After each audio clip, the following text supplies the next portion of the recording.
Naxal-free Bharat is no longer a dream. It's happening right now.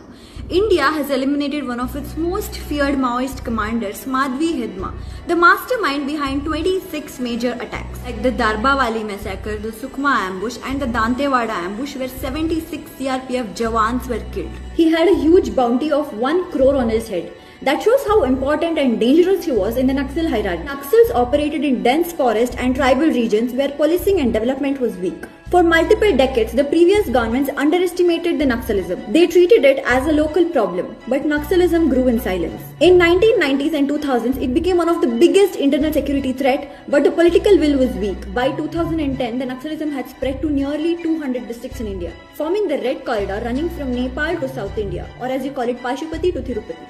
But it was only after 2014 that the government considered Naxalism as a top national security threat. For the first time in decades, hope is replacing fear.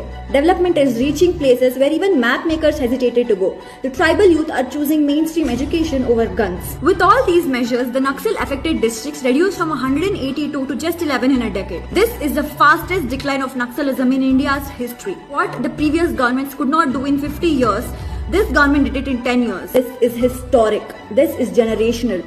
This is something India should know and be grateful for.